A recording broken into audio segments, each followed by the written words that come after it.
Julie, first things first, tell us about the magical gate. The actual gate itself? Yeah.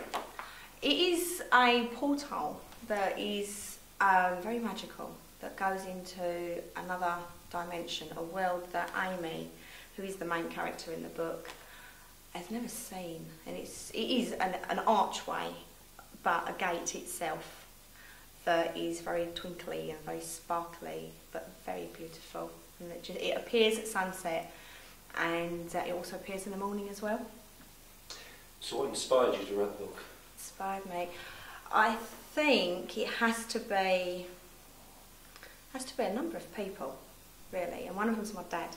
Because when I was little, he used to tell me stories about, from his own imagination, about fairies, that we had fairies living in the garden and stuff like that. And one particular time, I remember playing in the garden saying, "Dad, why is there rose petals on the floor?" And he said to me, "A fairy's just got married." Well, I've included that in this book because, one, it's a fond childhood memory, and two, it just fitted with the story. And the other is my husband, because he saw the talent before me, and he actually said, "Julie, you've got a really good imagination." He said, "You really, really should write a book." Oh, yeah, right. No.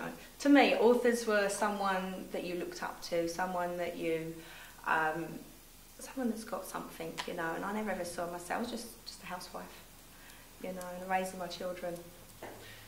And did you have a talent from school? Did you write at school as well? Yeah, I did. I wrote from school as well, which they published the novel. It wasn't a novel, it was just an essay where we had to do a twist at the end. It was a whodunit, and they liked it, and they published it in their school magazine, which at the time I didn't even know existed. So I never followed it up, never got the school magazine, never even saw it. So, which now I'm like disappointed because I wished I did. And the magical gate, how long did it take you to write that? Actually, it took me a year.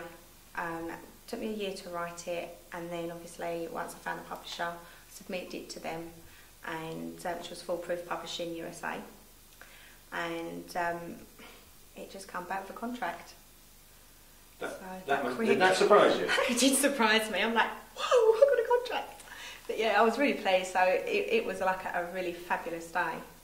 Because most writers will tell you, you know, whether you're Charles Dickens or George Orwell, you know, these stories of 140 rejection slips. But yeah, straight away.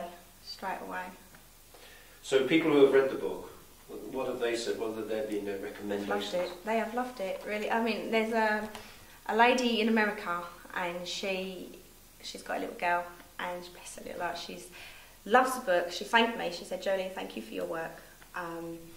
My little girl loves the book. I have to read it to her every single night, and she play acts it in the bath." And other different children that have read it from my son's school and stuff like that, they've loved it. This little girl came up to me, she said, "Julie, she said, I love you and I love your book. I've read it 4 times. Please sign my book." And I'm like, okay. Sequel? Sequel, yeah, that is coming up. I can't reveal the actual name of the title because that will reveal the ending of this book. But obviously it will be The Magical Gate, something. But yeah, definitely the sequel. But it's going to be a little slightly different, where Amy's a lady and then it's her daughter that takes over the adventures. Different twists, different turns, but still very exciting. And do you think you'll remain in this, as they say, genre, or do you think you'd ever be tempted to move out to other areas? I do fancy doing a little bit of crime writing. That I love all that. And yeah, so maybe one day a little forensic one will come out.